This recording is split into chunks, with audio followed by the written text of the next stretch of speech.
नमस्कार दोस्तों, स्वागत है आप सभी का आपके अपने यूट्यूब चैनल पर। दोस्तों, इस वीडियो में बात करने वाले हैं विज्ञान के टॉप 30 प्रश्न के बारे में, जो कि दोस्तों पूरा का पूरा एनसीईआरटी पर आधारित होने वाला है। दोस्तों, ये वीडियो सभी के लिए इम्पोर्टेंट होने वाला है। जो भी स्टूडेंट किसी भी एग्ज़ाम की तैयारी कर रहा हो, चाहे वो दोस्तों एसएससी हो, यूपी का कोई एग्ज़ाम हो या फिर रेलवे, उन सभी के लिए बहुत इंपॉर्टेंट होने वाला है। दोस्तों, बने रहिएगा वीडियो के अंत तक। चैनल को सब्सक्राइब करके वीडियो को लाइक ज़रूर कर लीजिएगा। चलिए क्वेश्चंस को शुरू करते हैं। पहला क्वेश्चन है, निम्नलिखित में से कौन सा शक्ति, बल, समय और दूरी के बीच संबंध को सही ढंग से व्यक्त करता है। यह क्वेश्चन दोस्तों आरआरबी टेक्नीशियन ग्रेड 1 2024 में पूछा गया क्वेश्चन है। बहुत इंपॉर्टेंट है सभी का सभी क्वेश्चन दोस्तों, प्रीवियस ईयर क्वेश्चन है। आप लोग पूरे अच्छे मन से देखिएगा और चैनल को सब्सक्राइब करना मत भूलिएगा। दोस्तों, बोला है शक्ति P, बल F, समय T और दोस्तों दूरी D के बीच में कौन सा रिलेशन इसमें दर्शाता है। ये फार्मूला होगा, तो इसका आंसर हो जाएगा P बराबर होता है दोस्तों बल गुणे दूरी बटे T, बल गुणे दूरी बटे T। ऑप्शन नंबर डी इसका सही आंसर हो जाएगा। ऑप्शन नंबर डी इसका सही आंसर हो जाएगा। एक समीकरण होता है दोस्तों F बराबर एम इंटू ए, F बराबर एम इंटू ए। ये दोस्तों बहुत इंपॉर्टेंट फार्मूला है। यह बहुत इंपॉर्टेंट फार्मूला है क्योंकि दोस्तों रेलवे के हर एग्ज़ाम में, एसएससी के हर एग्ज़ाम में इससे रिलेटेड ये क्वेश्चंस देखने को मिलता है। इसलिए दोस्तों ये दोनों फार्मूला का आप लोग नोट कर लीजिएगा, बहुत इंपॉर्टेंट फार्मूला है। आगे बढ़ते हैं दोस्तों। अगला क्वेश्चन है, इसका आंसर भी दिया गया, आप लोग देख सकते हैं। अगला क्वेश्चन है, विद्युत मोटर दोस्तों, जो विद्युत मोटर है विद्युत ऊर्जा को रूपांतरित करती है। मतलब विद्युत मोटर का कार्य क्या होता है, उसका काम होता है दोस्तों विद्युत ऊर्जा को यांत्रिक ऊर्जा में कन्वर्ट करना। विद्युत ऊर्जा को यांत्रिक ऊर्जा में कन्वर्ट करना। ऑप्शन नंबर बी इसका सही आंसर हो जाएगा। ये भी दोस्तों आरआरबी जेईई 2024 में पूछा गया क्वेश्चन है, लेटेस्ट है, इसलिए दोस्तों ये रिपीट होने के चांस बहुत ज़्यादा होते हैं। ये कन्वर्जन वाले जितने क्वेश्चन होते हैं, कौन सा मशीन किस में कन्वर्ट करता है, कौन सा चीज़ कन्वर्ट करता है, ये बहुत इंपॉर्टेंट इसका क्वेश्चन होता है। इसलिए दोस्तों आपको लोगों को डायनोमिक के बारे में, ट्रांसफार्मर के बारे में, विद्युत मोटर के बारे में और माइक के बारे में, स्पीकर के बारे में, सभी के बारे में आप लोगों को पता होना चाहिए। इसका आंसर दोस्तों नीचे दिया गया है, आप लोग देख सकते हैं। अगला क्वेश्चन है, पदार्थ के कण किसके कारण निरंतर गतिमान रहते हैं। पदार्थ के कण किसके कारण निरंतर गतिमान रहते हैं। ये भी दोस्तों आरआरबी एलपी स्टेज 1 मतलब सीबीटी 1 2024 में पूछा गया क्वेश्चन है। बहुत इंपॉर्टेंट क्वेश्चन, सभी पीवाईक्यूज रिलेटेड क्वेश्चन है। तो इसका आंसर हो जाएगा दोस्तों गतिज ऊर्जा। ऑप्शन नंबर ए सही हो जाएगा, गतिज ऊर्जा। और गतिज ऊर्जा का फार्मूला क्या होता है दोस्तों, काइनेटिक एनर्जी के ई इक्वल टू होता है 1/2 एम वी स्क्वायर। एम होता है दोस्तों द्रव्यमान, वी होता है दोस्तों चाल। एम होता है द्रव्यमान, वी होता है चाल और के ई का मतलब काइनेटिक एनर्जी मतलब गतिज ऊर्जा। अगला क्वेश्चन है, अगला क्वेश्चन है दोस्तों, किसी वस्तु द्वारा इसकी स्थिति या विन्यास में परिवर्तन के कारण प्राप्त ऊर्जा को कहते हैं। किसी वस्तु के कारण उसकी स्थिति या फिर विन्यास में परिवर्तन मतलब उसके पोजीशन में अगर चेंज हो रहा है, उस कारण जो ऊर्जा उसमें उत्पन्न होती है वो क्या कहलाता है। कौन सा ऊर्जा होगा दोस्तों, तो इसका आंसर हो जाएगा दोस्तों स्थितिज ऊर्जा। ऑप्शन नंबर बी इसका सही आंसर हो जाएगा। स्थितिज ऊर्जा ऑप्शन नंबर 20 का सही आंसर हो जाए। तो इसको बोलते हैं पोटेंशियल एनर्जी। पोटेंशियल एनर्जी बराबर होता है दोस्तों एम जी एच होता है। एम जी एच फार्मूला एक और होता है दोस्तों वर्क। जब को दोस्तों हाइट पर किसी मतलब ऊंचाई पर कार्य किया जाता है तो उस वर्क में बोला जाता है कितना कार्य किया गया, तब भी ये फार्मूला लगता है एम जी एच। दोस्तों ये आंसर याद रखिएगा, इसका तो होगा स्थितिज ऊर्जा। यांत्रिक ऊर्जा के बराबर क्या होता है, यांत्रिक ऊर्जा बराबर होता है गतिज प्लस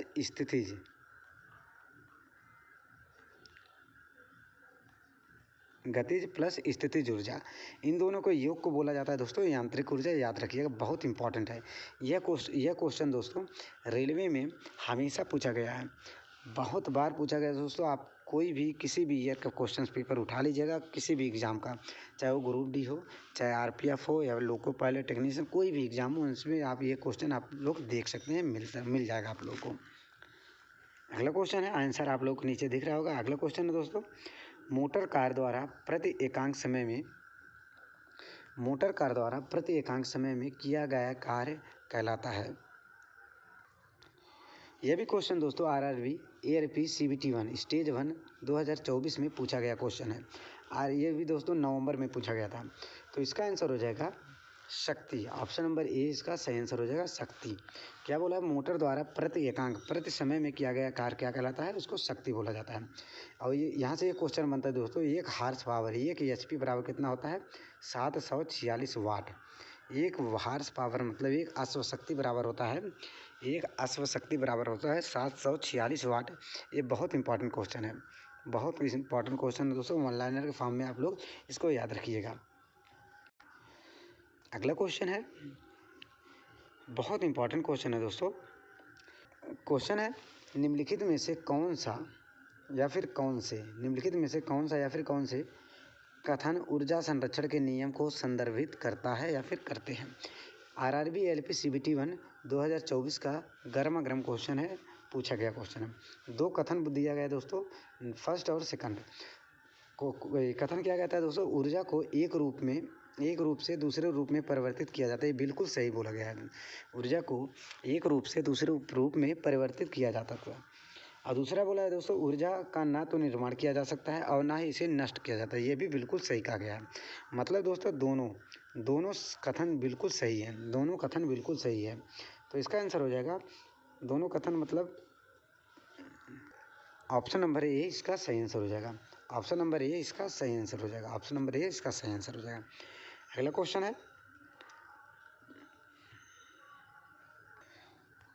है दोस्तों, जब समान तापमान पर, जब मान लीजिए समान ताप है, दो वस्तुओं को एक दूसरे के संपर्क में रखा जाता है। मान लीजिए सेम टेम्परेचर है, इसका भी टेम्परेचर T है और इसका भी टेम्परेचर T है। सेम टेम्परेचर है, दोनों का टेम्परेचर T है, दूसरे के संपर्क में रखा जाता है। निम्नलिखित में से कौन सा विकल्प सही होगा?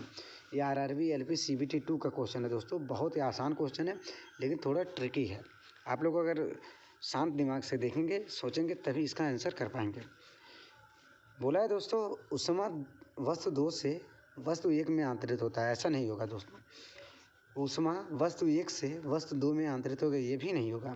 दोनों वस्तुएं एक दूसरे को ऊष्मा आंतरित करेंगी, नहीं होगा दोस्तों। अगर एक का टेम्परेचर कम रहेगा, एक का टेम्परेचर ज़्यादा रहेगा, तब ऐसा पॉसिबल हो सकता है। कोई ऊष्मा आंतरित नहीं होगा, ये बिल्कुल सही आंसर है। कोई ऊष्मा आंतरित नहीं होगा। पहला ऑप्शन है दोस्तों, ऊष्मा वस्तु 2 से वस्तु 1 में आंतरित होती है। अगर वस्तु 1 का ऊष्मा कम रहेगा, मतलब तापमान कम रहेगा, और वस्तु 2 का तापमान ज़्यादा रहेगा, तब ऐसा पॉसिबल होगा। और दूसरे ऑप्शन में जो बोला है, वस्तु 1 का 2 में जा रहा है, आंतरित हो रहा है, तो मतलब अगर वस्तु 2 का दोस्तों टेम्परेचर ज़्यादा रहेगा, वस्तु 1 का टेम्परेचर ज़्यादा रहेगा वस्तु 2 से, तब वस्तु 1 का टेम्परेचर वस्तु 2 में जाएगा। और दोनों वस्तु एक दूसरे को ऊष्मा आंतरित करते हैं, ऐसा पॉसिबल ही नहीं है। अगला क्वेश्चन है, बहुत इंपॉर्टेंट क्वेश्चन है दोस्तों। क्वेश्चन है, निम्नलिखित में से कौन सा कथन सत्य नहीं है? सत्य नहीं है बोला है दोस्तों। निम्नलिखित में से कौन सा कथन सत्य नहीं है? यह भी आरआरबी एलपी सीबीटी 2 में पूछा गया क्वेश्चन है 2025 में। आरआरबी एलपी सीबीटी 2 में पूछा गया क्वेश्चन है 2025 में, अभी हाल ही में पूछा गया है। तो शरीर का तापमान मापने के लिए प्रयोगशाला थर्मामीटर का उपयोग नहीं किया जा सकता। प्रयोगशाला थर्मामीटर का प्रयोग नहीं होता है, ये बिल्कुल सही कहा गया है। तो इसका ये तो सही है दोस्तों। क्वथन जल का तापमान मापने के लिए क्लिनिकल थर्मामीटर का उपयोग नहीं किया जाता, ये भी बिल्कुल सही गया है। क्वथन जल का मतलब गर्म जल का। क्लिनिकल थर्मामीटर की प्रास 35 से 42 डिग्री सेंटीग्रेड होती है, ये बिल्कुल सही कहा गया है, ये भी सही कहा गया है। क्लिनिकल और प्रयोगशाला थर्मामीटर समान होता है, ये बिल्कुल गलत का आंसर कहा गया। तो इसका आंसर हो जाएगा ऑप्शन नंबर डी। ये दोनों अलग अलग होते हैं, समान नहीं होते दोस्तों, ये दोनों अलग अलग होते हैं, अलग अलग होते हैं, ये दोनों अलग अलग होते हैं। क्लिनिकल जो मतलब दोस्तों जो मेडिकल में थर्मामीटर प्रयोग किया जाता है, उसका टेम्परेचर के प्रयास क्या होता है 35 से 42 डिग्री सेंटीग्रेड होता है, ये भी याद रखिएगा। और दोस्तों प्रयोगशाला वाले थर्मामीटर का -10 डिग्री से शुरू होता है, -10 डिग्री से शुरू होता है, इसको याद रखिएगा प्रयोगशाला वाले थर्मामीटर का। तो इसका आंसर हो जाएगा option number D. Option number D यहाँ पर देख सकते हैं, ऑप्शन नंबर डी। अगला क्वेश्चन है, बहुत आसान क्वेश्चन है दोस्तों। क्वेश्चन है दोस्तों, ऊष्मा का सुचालक निम्न में से कौन नहीं है? ऊष्मा का सुचालक कौन नहीं है? तो ये दोस्तों लोहा है, एल्युमिनियम है, तांबा है, लेकिन फर नहीं है। दोस्तों आरआरबी एलपी सीबी 2 में देखिए ऐसे ऐसे आसान क्वेश्चन भी आए थे। आसान क्वेश्चन भी अभी लेटेस्ट में पूछा गया है, बहुत पुराना क्वेश्चन नहीं है, जस्ट लेटेस्ट है। इसके बाद पेपर अभी CBT 2 का नहीं हुआ था। अगला क्वेश्चन है, दोस्तों अगर इसमें पूछे ऊष्मा का सर्वोत्तम सबसे अच्छा चालक तो हो जाएगा दोस्तों चांदी। सबसे अच्छा चालक हो जाएगा दोस्तों चांदी, याद रखिएगा। अगला क्वेश्चन है दोस्तों आरआरबी एलपी सीबीटी 2 का पूछा गया क्वेश्चन है, सर्दियों में एक मोटे कंबल की तुलना दो पतले कंबलों का संयोजन आपको अधिक गर्म क्यों रखता है? देखिए दोस्तों ये प्रैक्टिकली रिलेटेड क्वेश्चन पूछा गया है इसे आरआरबी एलपी सीबीटी 2 में। आरआरबी एलपी सीबीटी 2 में पूछा गया, सर्दियों में एक मोटा कंबल की तुलना में दो पतले कंबलों का संयोजन आपको अधिक गर्म क्यों रखता है? तो इसका आंसर हो जाएगा, दो पतले कंबल एक मोटे कंबल की तुलना में अधिक ऊष्मा उत्पन्न करते हैं, ऐसा बिल्कुल नहीं है। दो पतले कंबल एकल मोटे कंबल की तुलना में परिवेश से अधिक ऊष्मा अवशोषित करते हैं, ये भी बिल्कुल गलत है। दो पतले कंबल अधिक ऊष्मा को बाहर निकलने देते हैं, ये तो बिल्कुल गलत क्या बोला गया है दोस्तों।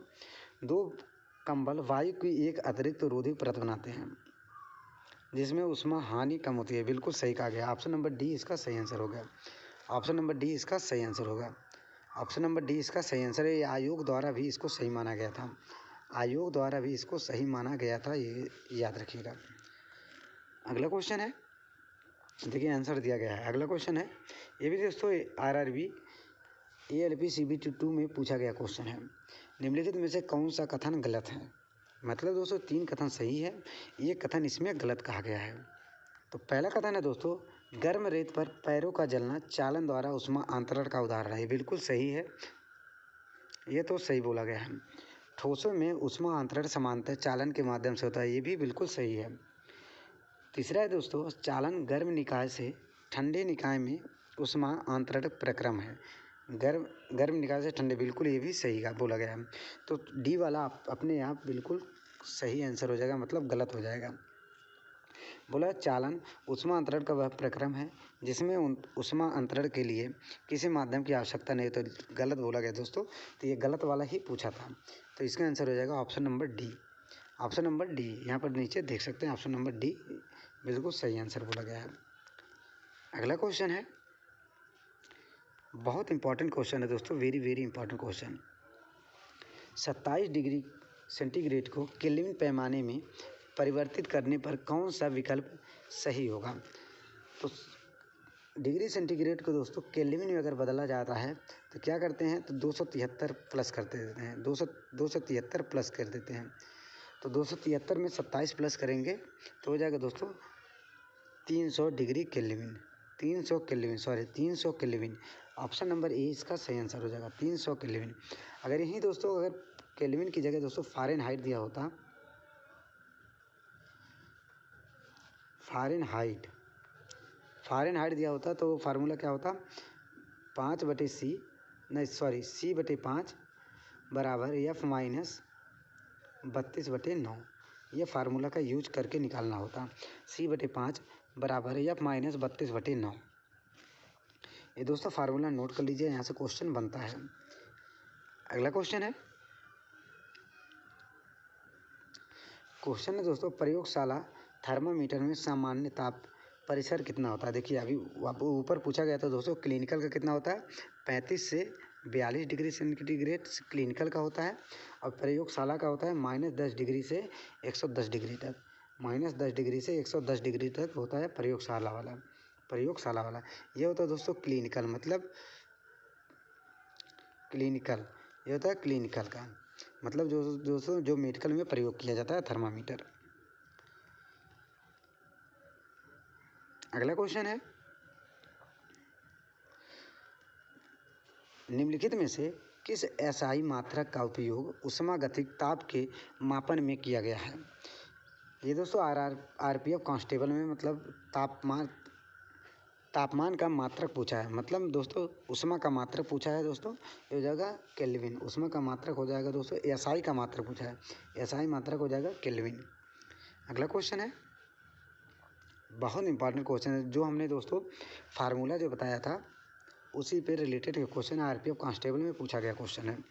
फ़ारेनहाइट ताप बनाम सेल्सियस ताप का ग्राफ एक सरल रेखा है जिसका अंतःखंड है। तो ये फार्मूला से आप, अगर ये आपको ग्राफ नहीं पता है तो आप फार्मूला से भी निकाल सकते हैं। C/5 बराबर F माइनस 32/9। 32/9, ये नीचे वाले को हटा दीजिए दोस्तों, यहाँ पर अंतःखंड के बारे में यहाँ से 32 आप लोग का आंसर मिल जाएगा। ऑप्शन नंबर 20 का सही आंसर हो जाएगा। ऑप्शन नंबर 20 का सही आंसर हो जाएगा।